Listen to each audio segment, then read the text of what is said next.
Roja TV.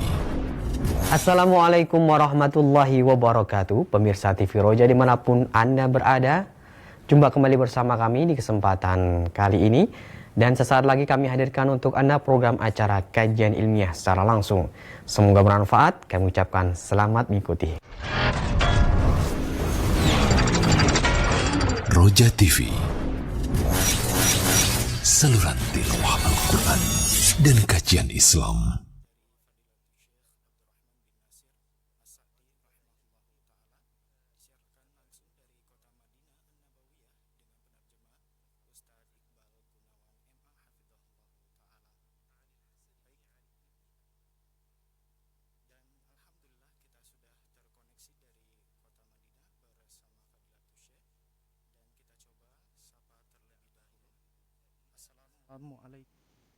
Assalamualaikum warahmatullahi wabarakatuh. Ya Fadilatul Syekh.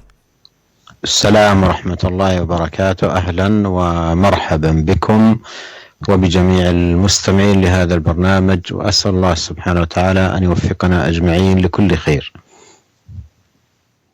Naam, amin. Jazakallahu khairan. Ya Syekh, saudaraku seiman, pendengar dan pemirsa Roja, kita akan simak dan ikuti bahasan yang akan disampaikan oleh Fadilatul Syekh. Falyatafaddal mashkura ya Syekh. Bismillahirrahmanirrahim. Alhamdulillahi rabbil alamin wa asyhadu an la ilaha illallah wahdahu la syarika lahu wa asyhadu anna Muhammadan abduhu wa rasuluh sallallahu wa sallam alaihi wa ala alihi wa ashabihi ajma'in. أما بعد، لا نزال مع ثمار الإيمان وفوائده من خلال ما يذكر رحمه الله تعالى.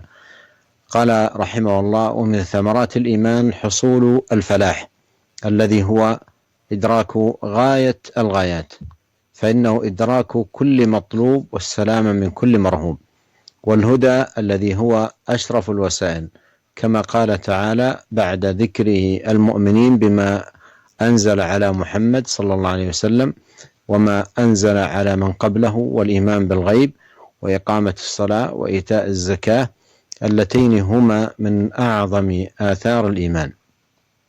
قال: أولئك على هدى من ربهم وأولئك هم المفلحون. فهذا هو الهدى التام والفلاح الكامل، فلا سبيل إلى الهدى والفلاح اللذين لا صلاح ولا سعادة إلا بهما إلا بالإيمان التام بكل كتاب أنزله الله وبكل رسول أرسله، فالهدى أجل الوسائل والفلاح أكمل الغايات.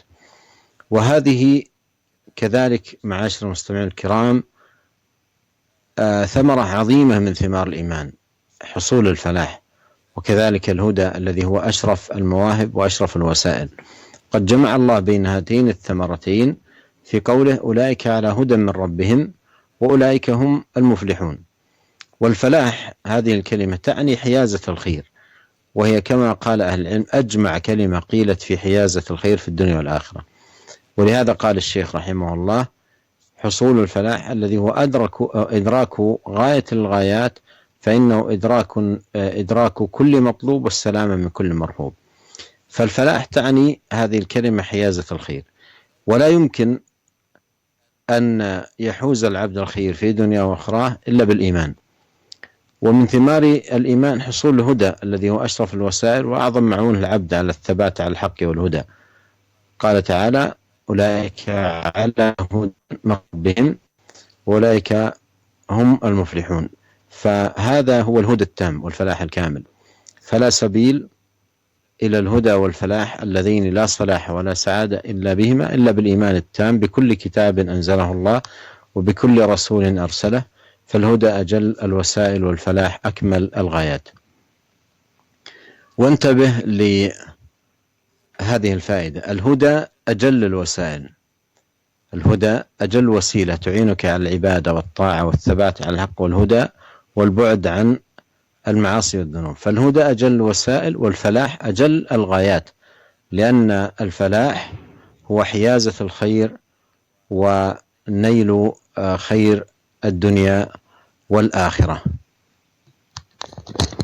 Bismillahirrahmanirrahim. Segala puji bagi Allah, salawat serta salam semoga senantiasa tercurahkan kepada Nabi kita Muhammad sallallahu alaihi wasallam, juga kepada keluarganya dan seluruh sahabatnya. para pemirsa dan pendengar yang semoga dirahmati oleh Allah Subhanahu wa taala, pembahasan kita masih berkaitan tentang buah-buah dari buah keimanan. Dan di antara buah-buah keimanan yang disebutkan oleh Syekh Abdurrahman bin Nasir As-Sa'di rahimahullah, yaitu keberhasilan orang yang beriman untuk mendapatkan keberuntungan. Al-falah, yang mana al-falah ini adalah tujuan terbesar yang dengan al-falah atau kemenangan dan keberhasilan tersebut seseorang akan mendapatkan segala apa yang dia inginkan dan akan selamat dari segala apa yang dia takuti. Juga orang yang beriman akan mendapatkan petunjuk. Allah Subhanahu wa taala menyebutkan bahwasanya orang-orang yang beriman terhadap apa yang diturunkan oleh Nabi Muhammad dan apa-apa yang diturunkan kepada nabi-nabi sebelumnya, serta mereka yang beriman kepada hal yang gaib, mereka mendirikan salat dan menunaikan zakat, mereka itulah yang disebutkan oleh Allah Subhanahu wa taala dalam firman-Nya, ulaika ala hudam min rabbihim wa ulaika humul muflihun. Mereka itulah orang-orang yang mendapatkan petunjuk dari Allah Subhanahu wa taala dan mereka itulah orang-orang yang beruntung. Dan tidak ada jalan untuk mendapatkan petunjuk dan kemenangan, yang mana segala kebaikan, segala kebahagiaan tidak mungkin tercapai kecuali dengan dua hal tersebut, kecuali dengan iman yang sempurna kepada seluruh kitab yang Allah Subhanahu wa taala turunkan, dan iman kepada seluruh rasul yang Allah Subhanahu wa taala utus, yang mana huda atau petunjuk ini adalah sarana yang terbaik untuk sampai kepada kemenangan, yang mana kemenangan yang dimaksud di sini adalah kemenangan yang sempurna. Dan ini adalah buah dari buah-buah keimanan, yaitu keberhasilan seorang mendapatkan al-falah, keberuntungan dan kemenangan yang sempurna. Dan Allah Subhanahu wa taala menyebutkan hal ini dalam firman-Nya, ulaika ala hudam mir rabbihim. Mereka itulah, yaitu orang-orang yang beriman, mereka itulah orang-orang yang mendapatkan petunjuk dari Rabb mereka, dan mereka wa ulaika humul muflihun, dan mereka itulah orang-orang yang beruntung. Dan kalimat al-falah adalah kalimat atau kata yang artinya mendapatkan kebaikan. Ya, para ulama mengatakan bahwasanya kata al-falah ini adalah kata yang paling luas, yang artinya mencakup segala kebaikan di dunia dan di akhirat. Maka dari sini penulis kitab ini rahimahullah mengatakan, husulul falah alladhi huwa idraku ghayatil ghayat fa innahu idraku kulli matlubin wassalamatu min kulli marhub. Ya. Orang yang beriman akan mendapatkan kemenangan, dan kemenangan di sini adalah tujuan yang ingin dicapai oleh seluruh manusia, yang dengan kemenangan dan keberuntungan tersebut seseorang akan mendapatkan segala apa yang dia inginkan dan akan selamat dari segala apa yang dia takutkan. Dan seorang tidak mungkin mendapatkan seluruh kebaikan di dunia dan di akhirat kecuali dengan beriman kepada apa-apa yang Allah Subhanahu wa taala perintahkan kepada kita untuk mengimaninya. Dan juga tidak ada jalan untuk mendapatkan petunjuk dan kemenangan kecuali dengan beriman kepada seluruh kitab yang Allah Subhanahu wa taala turunkan, dan beriman kepada seluruh rasul yang Allah Subhanahu wa taala utus. Dan dengan dua hal ini seseorang akan mendapatkan segala kebaikan di dunia dan di akhirat, dan akan selamat dari segala maksiat dan dosa-dosa yang Allah Subhanahu wa taala larang. قال رحمه الله تعالى ومن ثمرات الإيمان الانتفاع بالمواعظ والتذكير بالآيات. قال الله سبحانه وتعالى وذكر فإن الذكرى تنفع المؤمنين. وقال سبحانه وتعالى إن في ذلك لآية للمؤمنين. وهذا لأن الإيمان يحمل صاحبه على التزام الحق واتباعه علما وعملا، وكذلك معه الآلة العظيمة والاستعداد لتلقي المواعظ النافعة والآيات الدالة على الحق، وليس عنده مانع يمنعه من قبول الحق ولا من العمل به. وأيضا فالإيمان يوجب سلامة الفطرة وحسن القصد، ومن كان كذلك انتفع بالآيات، ومن لم يكن كذلك فلا يستغرب عدم قبوله للحق واتباعه له. ولهذا يذكر الله في سياق تمنع الكافرين من تصديق الرسول وقبول الحق الذي جاء به السبب الذي أوجب لهم ذلك، وهو الكفر الذي في قلوبهم، يعني لأن الحق واضح وآياته بينة واضحة، والكفر أعظم مانع يمنع من اتباعه. أي فلا تستغربوا هذه الحالة، فإنها لم تزل دأب كل كافر. هذا معاشر المستمعين سبب عظيم من الأسباب وثمرة عظيمة من ثمار الإيمان الدالة على عظيم مكانة الإيمان وعلو شأنه، وأن الإيمان يثمر في صاحبه تأثرا وانتفاعا بالمواعظ واستفادة من التذكير بآيات الله. أما غير المؤمن فكم من آية يمر بها، وكم من عظة يعانيها ويعاينها ويشاهدها ولا ينتفع بها ولا يتعظ ولا يعتبر. ولكن من الله عليه ولكن من منة الله على من كان في قلبه الإيمان التأثر بالمواعظ والانتفاع بالعظات، ويكون لها الأثر البالغ على نفسه. قد قال الله سبحانه: وذكر فإن الذكرى تنفع المؤمنين وما خلقت الجن والإنس إلا ليعبدون. قال تعالى: إن في ذلك لذكرى لمن كان له قلب أو ألقى السمع وهو شهيد. وقال: فذكر بالقرآن من يخاف وعيد. فليس كل أحد ينتفع بالعظة، بل ربما يسمع بعض الناس من المواعظ المؤثرة، المواعظ التي تهز القلوب، فيسخر بالواعظ ويستهزئ ويتهكم ولا يدخل شيء من الموعظة إلى قلبه مع قوة الموعظة. والسبب في ذلك فساد المحل الذي ألقيت فيه هذه الموعظة، ولهذا لا يستفيد ولا ينتفع، وإنما يحصل الانتفاع بإذن الله لمن كان في قلبه إيمان. كذلك من يشرح الله صدره الإيمان وقبول وعظ الانتفاع، وإلا فإن الموعظة لا تنفعه. وذكر فإن الذكرى تنفع المؤمنين. فتخصيص المؤمنين بانتفاع بالذكرى دليل على أن من سواهم لا ينتفع. فهذه ثمرة من ثمار الإيمان، أن المؤمن كلما مرت عليه المواعظ والآيات زادته إيمانا وصلة بالله. قد مر معنا قول الله عز وجل: وإذا ما أنزلت سورة فمنهم من يقول أيكم زادته هذه إيمانا، فأما الذين آمنوا فزادتهم إيمانا وهم يستبشرون، وأما الذين في قلوبهم مرض فزادتهم رجسا إلى رجسهم وماتوا وهم كافرون. قال رحمه الله: وهذه لأن الإيمان يحمل صاحبه على التزام الحق واتباعه. وهذه ثمرة من ثمار الإيمان، ثمرة من ثمار أنه كلما سمع بالحق ودعي للحق وعرف الحق فإنما قام في قلبه من إيمان يدفعه للعمل بهذا الحق والقيام به. أما إذا لم يكن عنده إيمان فإنه يدفعه ويحمله على إذا لم يكن عنده إيمان يدفعه ويحمله على الحق، العمل بالحق، فإنه يسمعه وتبلغه الموعظة، لكن لا يكون في داخله شيء يحمله على العمل ويدفعه إلى العمل، وهذا هو عدم الانتفاع. لأن الانتفاع بالعلم غير العلم.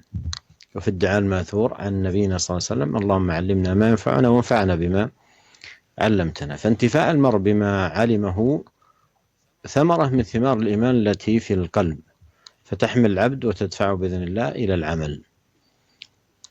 وقول الله عز وجل: وذكر فإن الذكرى تنفع المؤمنين، ذكره بعد أعظم ما يذكر به العبد، ذكر بعده أعظم ما يذكر به العبد لما بين جل وعلا عظم نفع الذكرى وفائدتها للمؤمنين، نبه وبين أن جل ما وأعظم ما ينبغي أن يذكر بالعباد هو الغاية التي خلقوا لأجلها وجود تحقيقها. قال: وذكر فإن الذكرى تنفع المؤمنين، كأنه قيل ما أعظم شيء يذكر به؟ قال: وما خلقت الجن والإنس إلا ليعبدون. فالغاية التي خلق الناس من أجلها وجدوا تحقيقها وتوحيد الله وخلاص الدين له وإفراده بالعبادة وبراءة من الشرك والخلوص منه، هذه أعظم أمر ينبغي أن يذكر به العباد، لأنه أساس النجاة وأساس الفلاح وأساس السعادة في الدنيا والآخرة. Para pemirsa dan pendengar yang semoga dirahmati oleh Allah Subhanahu wa Ta'ala, penulis kitab ini rahimahullah mengatakan di antara buah-buah keimanan, yaitu seorang yang beriman akan mengambil manfaat dari peringatan-peringatan dan ayat-ayat Allah Subhanahu wa Ta'ala. Allah Ta'ala berfirman, wa dzakir fa inna dzikra tanfa'ul mu'minin. Berilah peringatan karena sungguhnya peringatan itu bermanfaat bagi orang-orang yang beriman. Juga Allah Subhanahu wa Ta'ala berfirman, inna fi dzalika laayatal lil mu'minin. Yang demikian itu ada tanda-tanda kekuasaan Allah bagi orang-orang yang beriman. Ini dikarenakan iman akan membawa seseorang untuk mengikuti kebenaran, baik dengan mengetahui kebenaran tersebut maupun mengamalkannya. Dan seorang yang beriman akan senantiasa terbuka untuk menerima peringatan yang bermanfaat, peringatan ayat-ayat Allah Subhanahu wa Ta'ala yang menunjukkan kepada kebenaran, dan tidak ada pada diri orang yang beriman penghalang yang menghalanginya untuk menerima kebenaran. Juga tidak ada yang menghalanginya untuk mengamalkan kebenaran tersebut. Karena keimanan akan menyelamatkan, akan membersihkan fitrah seseorang, akan meluruskan niat seseorang, dan barang siapa yang demikian keadaannya maka dia akan mengambil manfaat dari ayat-ayat Allah Subhanahu wa Ta'ala. Adapun orang yang tidak beriman, maka tidak aneh jika dia tidak menerima kebenaran, tidak mengherankan dia jika dia tidak mengikuti kebenaran. Karena Allah Subhanahu wa Ta'ala menyebutkan ketika Allah mengingatkan kepada kita bahwasanya orang-orang kafir, mereka senantiasa menolak apa yang dibawa oleh Rasulullah sallallahu alaihi wasallam, dan penyebab dari penolakan mereka adalah kekufuran yang ada dalam hati mereka.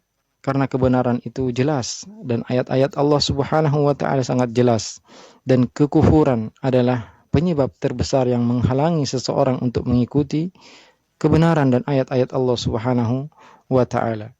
Maka tidak perlu heran bagi orang-orang kafir, ya kenapa mereka tidak mengikuti dan tidak beriman kepada petunjuk Allah Subhanahu wa Ta'ala. Itu disebabkan karena ada kekufuran, dan ini adalah hal yang biasa bagi orang-orang kafir, dan ini adalah buah dari buah-buah keimanan yang menunjukkan tentang tingginya kedudukan keimanan itu, yaitu bahwa keimanan ini akan membuat seseorang dapat mengambil manfaat dari peringatan-peringatan yang Allah Subhanahu wa Ta'ala peringatkan kepada hambanya.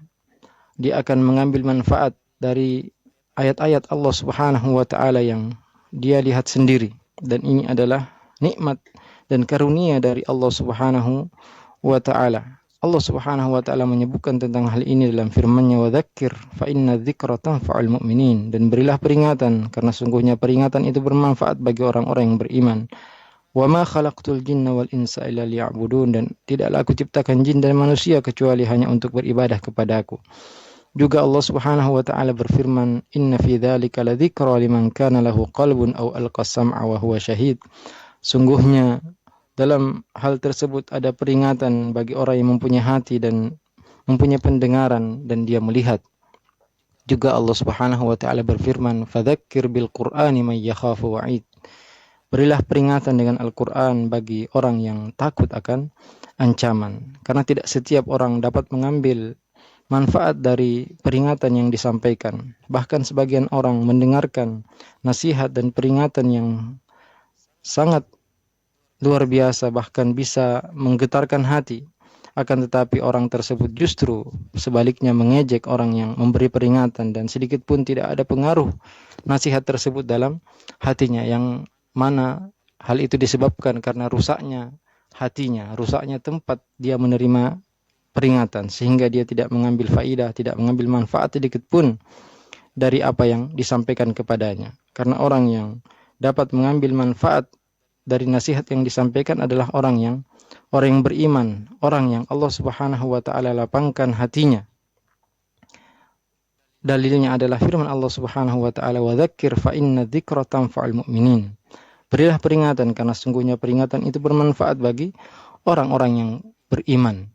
Dan pengkhususan orang-orang beriman untuk mendapatkan atau mengambil manfaat dari ayat-ayat Allah Subhanahu wa taala merupakan dalil bahwasanya selain orang-orang beriman tidak akan mengambil manfaat dari apa yang Allah Subhanahu wa taala peringatkan.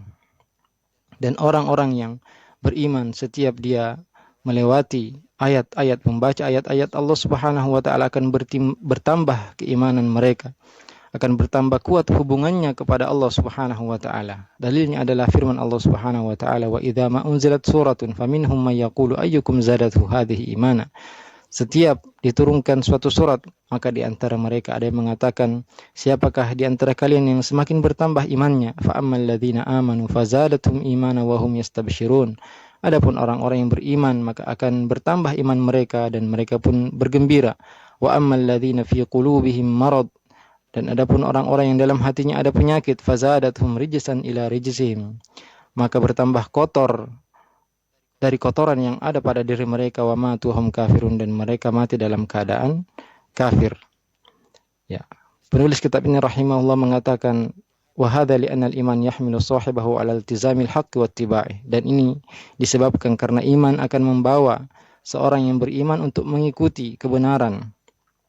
Dan ini adalah buah dari buah keimanan, yaitu setiap seseorang mendengarkan kebenaran dan diajak kepada kebenaran dan dia telah mengetahui kebenaran tersebut, maka dia akan segera mengamalkan apa yang dia ketahui.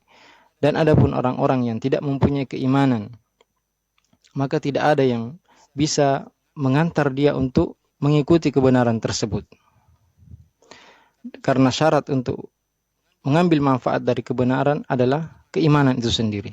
Firman Allah Subhanahu wa taala, "Wa dzakir fa inna dzikra tanfa'ul mu'minin." Berilah peringatan karena sungguhnya peringatan itu bermanfaat bagi orang-orang yang beriman.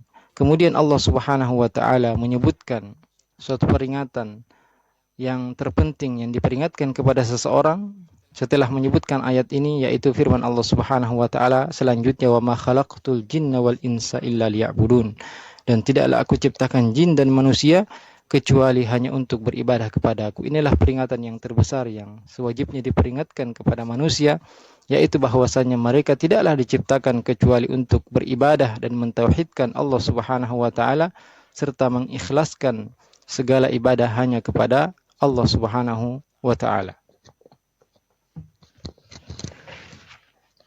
قال رحمه الله: ومنها أي فوائد الإيمان أن الإيمان يحمل صاحبه على الشكر في حالة السراء والصبر في حالة الضراء وكسب الخير في كل أوقاته، كما ثبت في الصحيح عن نبينا صلى الله عليه وسلم أنه قال: عجبا لأمر المؤمن إن أمره كله خير، إن أصابته سراء شكر فكان خيرا له، وإن أصابته ضراء صبر فكان خيرا له، وليس ذلك لأحد إلا للمؤمن. والشكر والصبر هما جماع كل خير، فالمؤمن مغتنم الخيرات في كل أوقاته رابح في كل حالاته. وفي الصحيح عنه صلى الله عليه وسلم قال: لا يصيب المؤمن من هم ولا غم ولا أذى إلا كفر الله عنه به من خطاياه. فيجتمع للمؤمن عند النعم والسراء نعمتان: نعمة الحصول، حصول ذلك المحبوب، ونعمة التوفيق للشكر الذي هو أعلى من ذلك، وبذلك تتم عليه النعمة. ويجتمع له عند الضراء ثلاث نعم: نعمة تكفير السيئات، ونعمة حصول مرتبة الصبر التي هي أعلى من ذلك، ونعمة سهولة الرضا عليه، لأنه متى عرف حصول الأجر والثواب التمرن على الصبر هانت عليه وطأة المصيبة وخف عليه حملها. قال رحمه الله: ومنها أي من ثمار الإيمان وآثاره العظيمة أن الإيمان يحمل صاحبه على الشكر في حالة السراء والصبر في حالة الضراء، وهاتان الحالتان العبد معرض لهما في كل وقت، فإن الله عز وجل خلق هذا الإنسان ليبتليه تارة بالسراء وتارة بالضراء، تارة بالصحة وتارة بالمرض، تارة بالغنى وتارة بالفقر، تارة بالقوة وتارة بالضعف، فالإنسان عرضة للابتلاء. ونبلوكم بالشر والخير فتنة. هذا امتحان وهذا امتحان. فإذا وسع على المرء مثلا بالمال ومن عليه بالصحة والعافية والولد هذا ابتلاء، وإذا ضيق عليه في المال وضعف الصحة هذا أيضا ابتلاء. مع أن بعض الناس ربما ظن أن الإنسان إذا وسع عليه بالمال فهذا من إكرام الله له، ليس على كل حال. وأيضا يظن إذا ضيق عليه بالرزق فهذا من الإهانة له.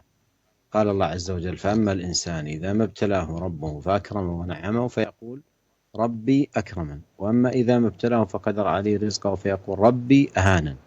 قال الله عز وجل: كلا، يعني ليس الأمر كما يقولون ولا كما يظنون. ليس كل من وسع الله عليه في المال فهذا من إكرام الله له، وليس من ضيق عليه في المال أيضا هذا من إهانة الله له، بل هذا مبتلى وهذا مبتلى، هذا في امتحان وهذا في امتحان. هذه حقيقة الأمر.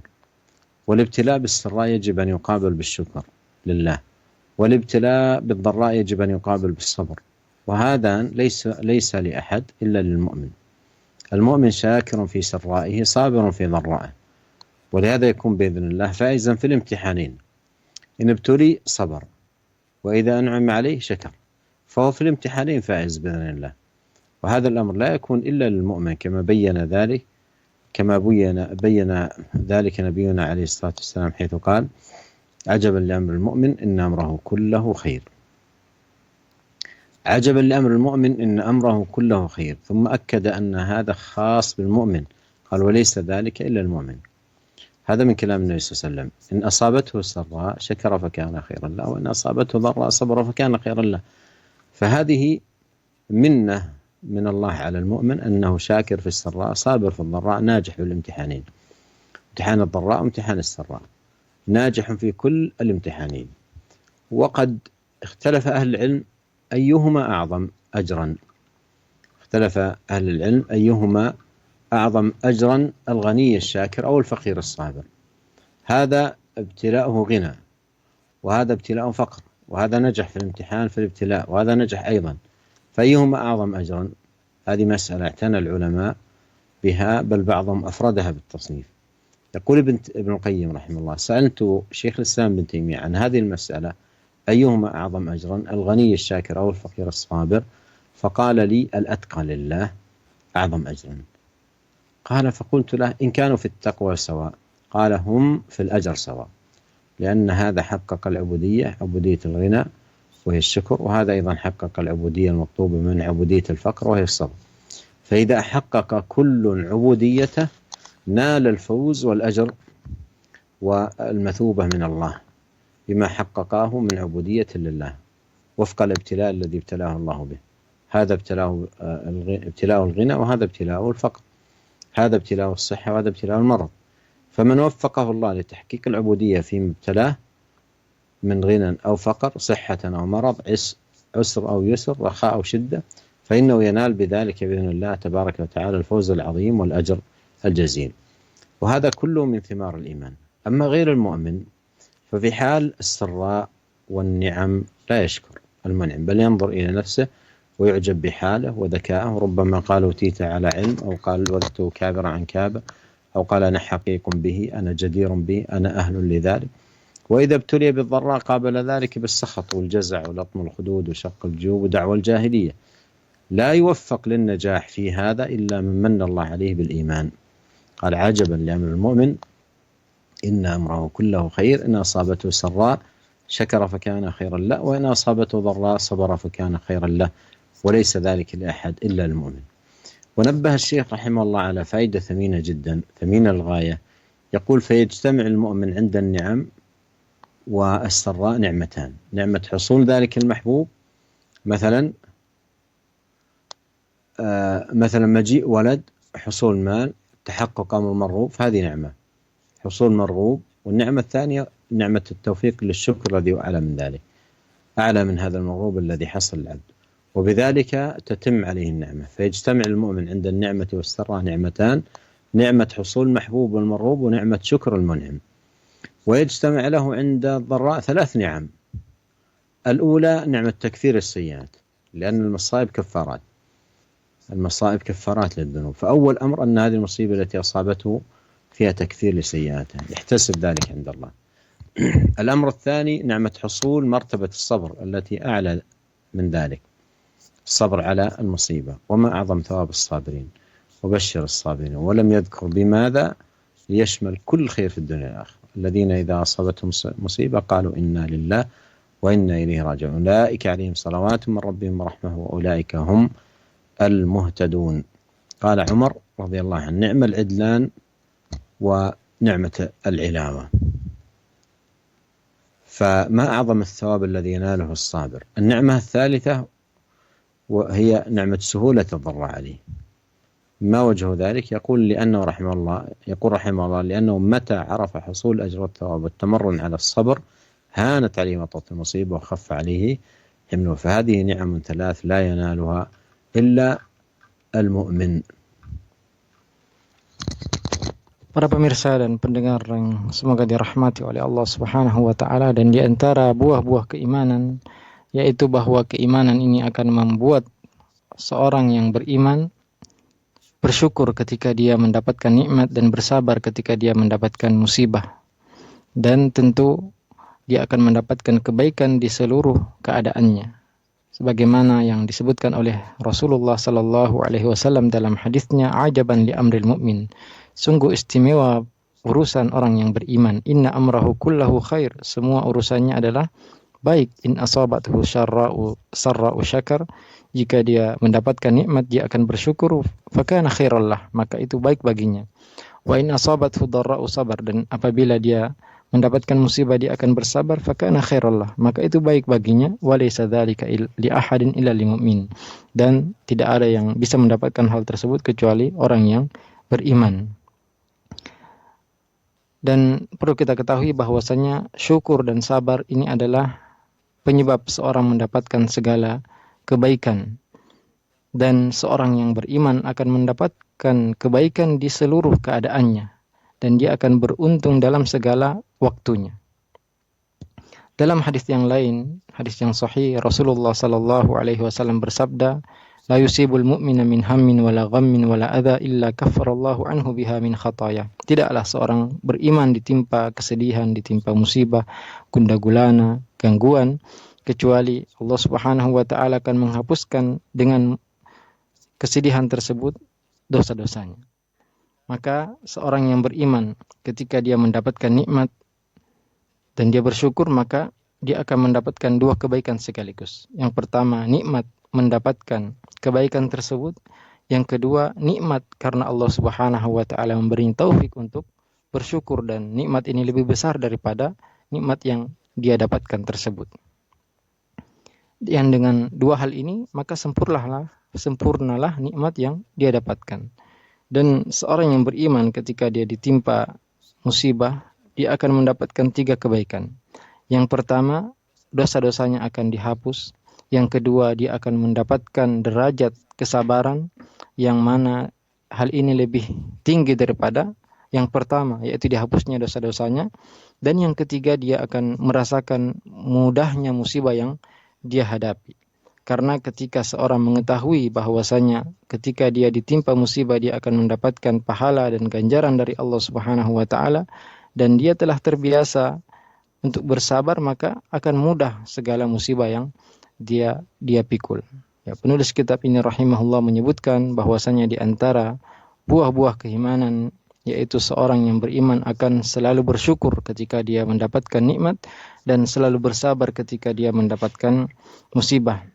Dan tentu dua hal ini setiap orang akan merasakannya, baik itu nikmat maupun musibah. Karena Allah Subhanahu wa taala menciptakan manusia untuk diuji. Kadang-kadang diuji dengan kenikmatan dan kadang diuji dengan musibah. Kadang seorang diuji dengan kesehatan dan kadang diuji dengan penyakit.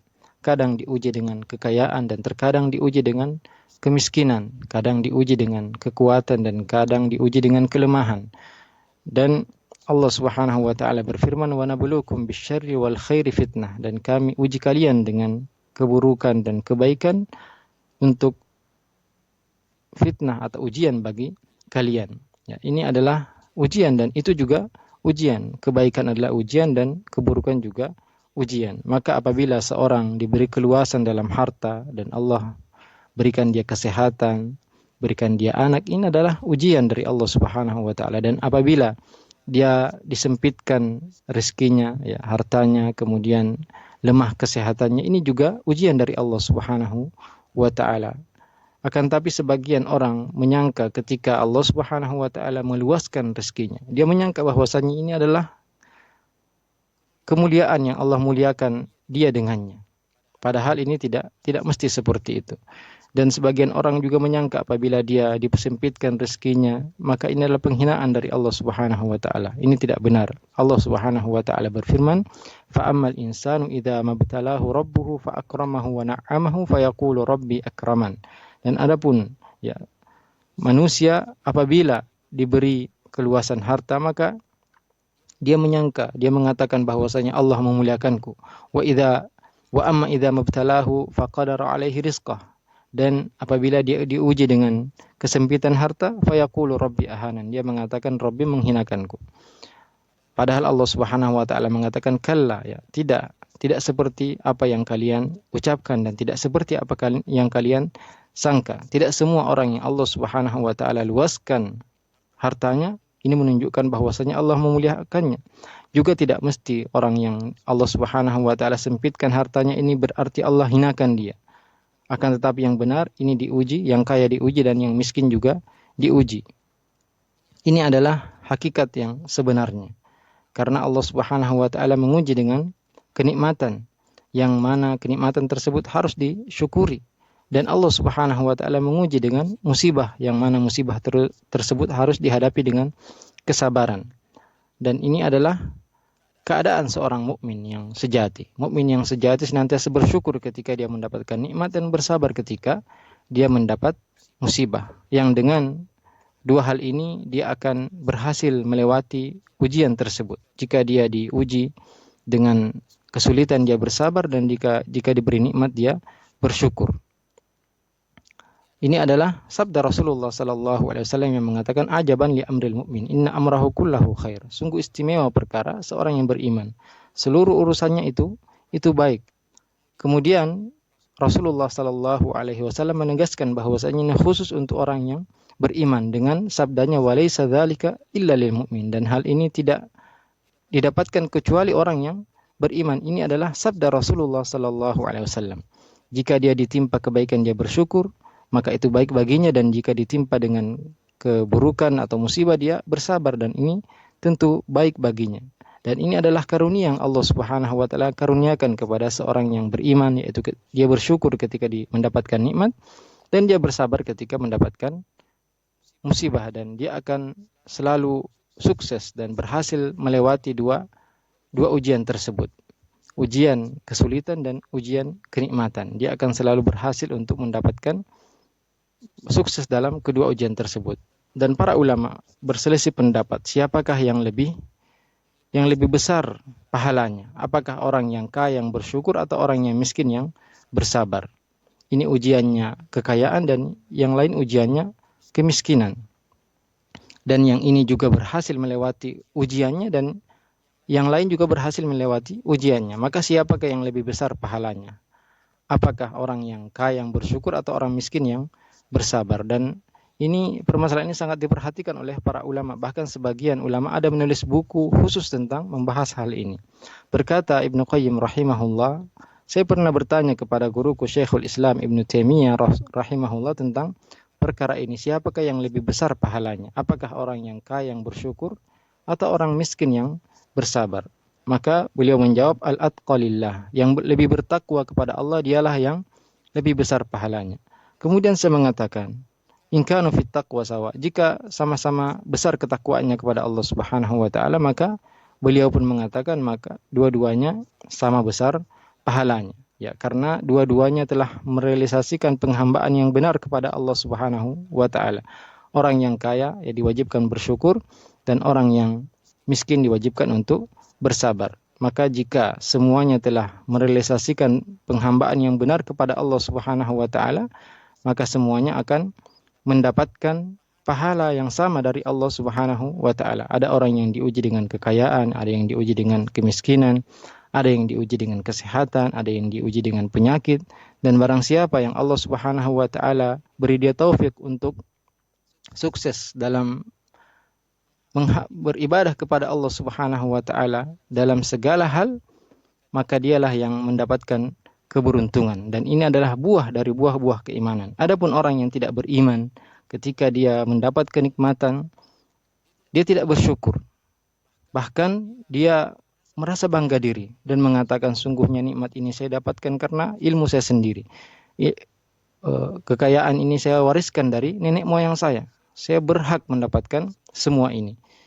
Ya, itu orang yang tidak beriman. Adapun orang yang diuji dengan musibah, ya, kemudian dia tidak beriman, dia akan marah. Bahkan bisa jadi dia menempel yang pipinya sendiri, ya. Dan tentu hal ini, ya, keadaan orang yang tidak beriman. Adapun orang yang beriman kepada Allah Subhanahu wa taala, tentu dia akan selalu bersyukur ketika dia mendapatkan nikmat dan selalu bersabar ketika ditimpa musibah. Kemudian Syekh rahimahullah memberi peringatan yang sangat penting dan pelajaran yang sangat berfaedah, yaitu beliau mengatakan bahwasanya orang yang beriman ketika dia mendapatkan nikmat, dia akan mendapatkan dua kebaikan. Yang pertama, dia akan mendapatkan kebaikan tersebut, yaitu contohnya ketika seorang mendapatkan anak atau harta, ya, ini nikmat yang besar yang dia dapatkan. Kemudian yang kedua, nikmat taufik, diberi taufik oleh Allah Subhanahu wa taala untuk mensyukuri nikmat tersebut. Dan nikmat ini atau kebaikan ini lebih besar daripada kebaikan yang dia dapatkan tersebut. Maka dengan dua hal ini akan sempurna nikmat yang dia dapatkan, yaitu nikmat mendapatkan apa yang dia inginkan dan nikmat dia bersyukur kepada Allah Subhanahu wa taala yang memberikan nikmat tersebut. Dan ketika dia mendapatkan musibah, ada 3 kebaikan yang akan dia dapatkan. Yang pertama, dosa-dosanya akan dihapus, ya, dengan musibah tersebut. Kemudian yang kedua, dia akan mendapatkan derajat kesabaran yang Allah Subhanahu wa taala memberikan pahala bagi orang-orang yang sabar dengan firman-Nya, "Wabasyiris sabirin," dan berilah kabar gembira bagi orang-orang yang bersabar. Dan di sini tidak Allah sebutkan kabar gembira tersebut agar mencakup segala kebaikan di dunia dan di akhirat. Allah Subhanahu wa taala berfirman, "Alladzina idza asabatuhum musibah qalu inna lillahi wa inna ilaihi raji'un." Yang orang-orang apabila ditimpa musibah, mereka mengatakan inna lillahi wa inna ilaihi raji'un, ulaika alaihim salawatu min rabbihim wa rahmah. Mereka itulah orang-orang yang mendapatkan salawat dari Allah Subhanahu wa taala dan rahmat. Wa ulaika humul muhtadun, dan mereka itulah orang-orang yang mendapatkan petunjuk. Berkata sahabat Umar radhiyallahu anhu, inilah 2 nikmat yang besar ditambah lagi nikmat yang ketiga. Dan sungguh besar pahala yang Allah Subhanahu wa taala berikan kepada orang yang bersabar. Yang ketiga, yaitu dia akan merasakan mudah musibah yang dia dapatkan. Karena ketika seorang mengetahui bahwasanya ketika dia mendapatkan musibah dia akan diberi pahala oleh Allah Subhanahu wa taala, kemudian dia bersabar, maka akan ringan musibah yang dia pikul. Ini adalah 3 kebaikan yang didapatkan orang yang beriman ketika dia ditimpa musibah. قال رحمه الله: ومنها أن الإيمان يقطع الشكوك التي تعرض لكثير من الناس فتضر بدينهم.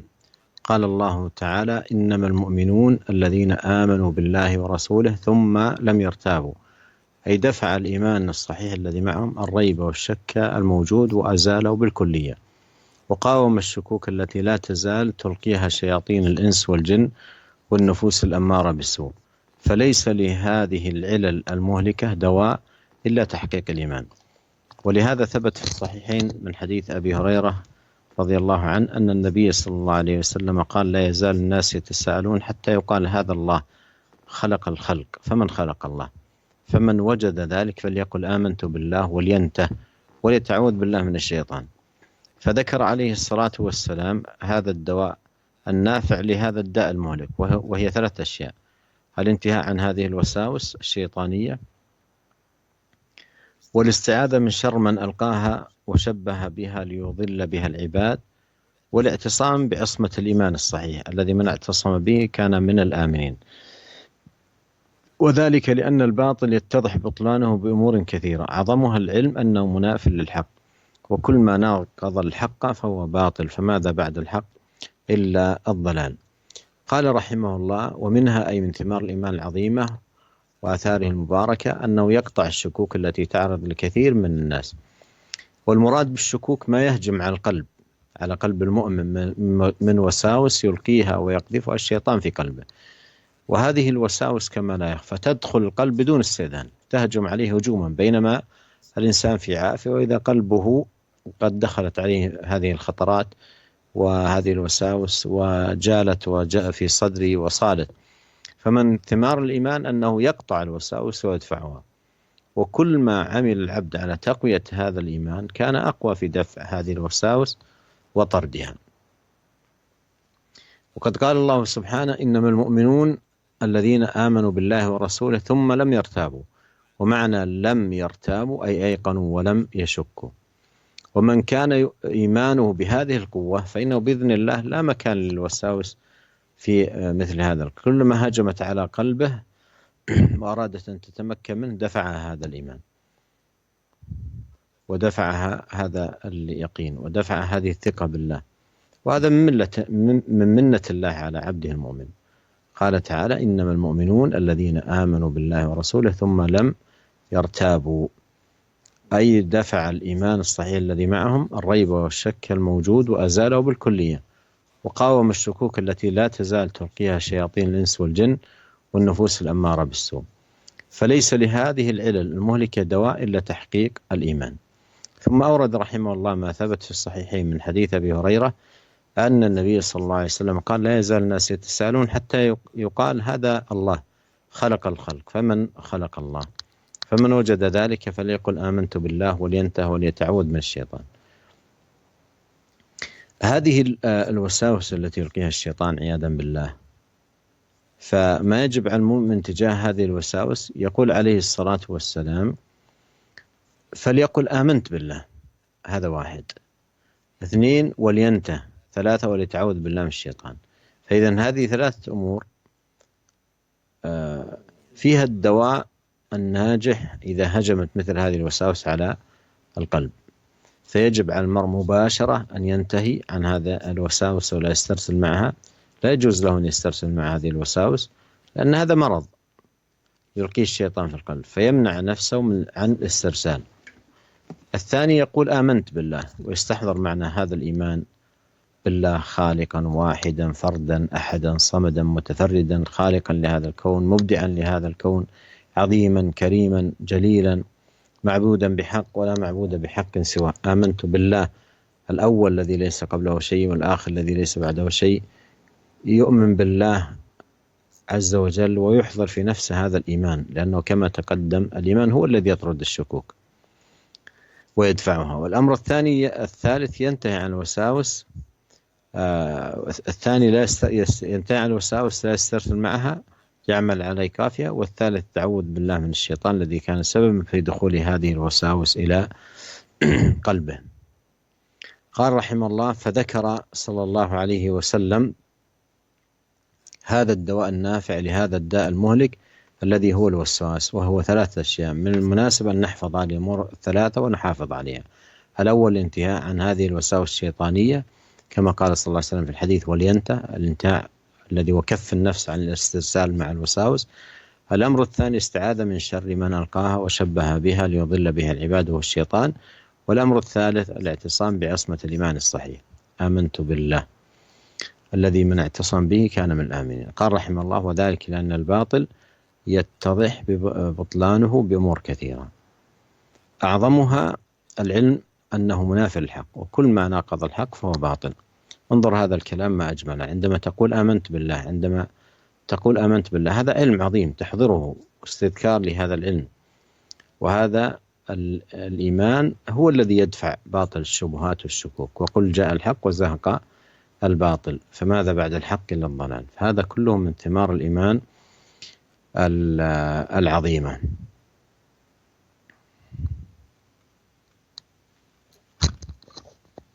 Para pemirsa dan pendengar yang semoga dirahmati oleh Allah Subhanahu wa Ta'ala, dan di antara buah keimanan yaitu keimanan tersebut akan menghilangkan segala keraguan yang dirasakan oleh banyak manusia, yang mana keraguan-keraguan tersebut akan memudaratkan agama mereka. Allah Subhanahu wa taala berfirman, "Innamal mu'minuna alladzina amanu billahi wa rasulihi tsumma lam yartabu." Sungguhnya orang-orang yang beriman kepada Allah dan Rasulnya, kemudian mereka tidak ragu. Keimanan yang benar akan menolak segala keraguan-raguan yang ada dalam diri mereka, bahkan dapat menghilangkan keraguan tersebut seluruhnya.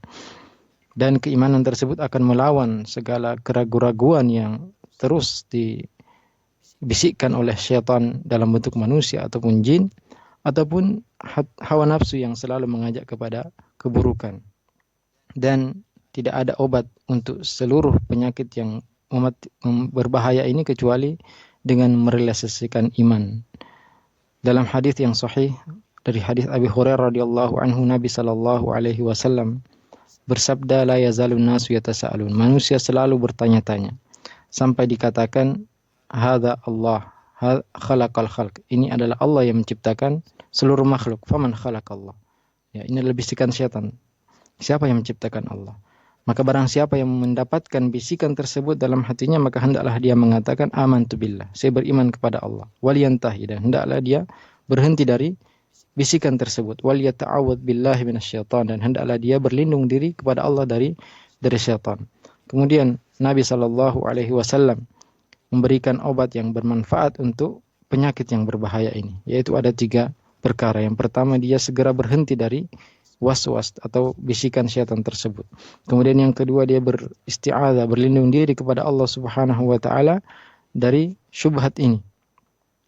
Kemudian yang ketiga, dia berlindung kepada Allah Subhanahu wa taala dengan imannya yang benar.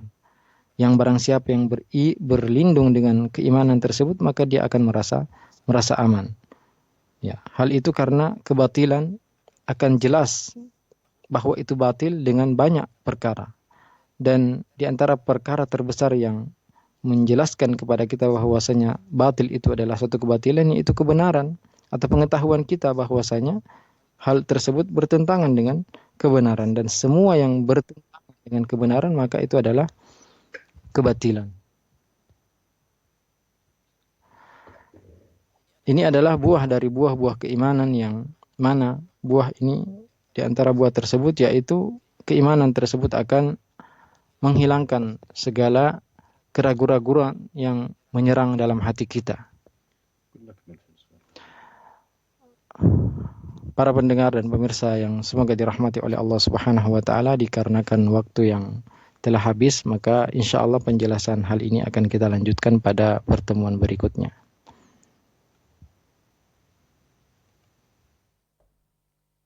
Na'am, jazakumullahu khairan atas materi yang disampaikan Syekh dan penerjemah yang disampaikan oleh Ustadz Iqbal Gunawan MA hafidhakumullahu ta'ala. Dan di akhir pertemuan kita, kami akan memohon kepada Syekh untuk memberikan penutup. Narju min fadilatul Syekh al-ikhtitam. نعم، نسأل الله عز وجل أن يوفقنا أجمعين لكل خير بمنه وكرمه، وإلى لقاء آخر. السلام عليكم ورحمة الله وبركاته. Waalaikumsalam warahmatullahi wabarakatuh. Demikian ikhwatal Islam azakumullah, para pendengar Radio Roja dimanapun Anda bisa menyimak siaran dari kami, program kajian ilmiah yang disampaikan secara langsung oleh Fadilatul Syekh Profesor Dr. Abdul Razak bin Abdul Musin Al-Badar hafidhakumullahu ta'ala, dengan penerjemah Ustadz Iqbal Gunawan MA hafidhahullah, dalam pembahasan dari kitab At-Tawdih wal Bayan li Syajaratil Iman karya Syekh Abdurrahman bin Nasir As-Sa'di rahimahullahu ta'ala. Semoga dapat menjadi tambahan ilmu yang bermanfaat bagi kita semua, dan tentunya kita pun berusaha untuk mengamalkan dalam kehidupan kita sehari-hari. Baik ikhwatal Islam azakumullah, selanjutnya kita akan menyimak adzan berkumandang untuk wilayah Jakarta dan sekitarnya. Kami yang bertugas mengucapkan selamat menunaikan ibadah sholat berjamaah. Wassalamualaikum warahmatullahi wabarakatuh.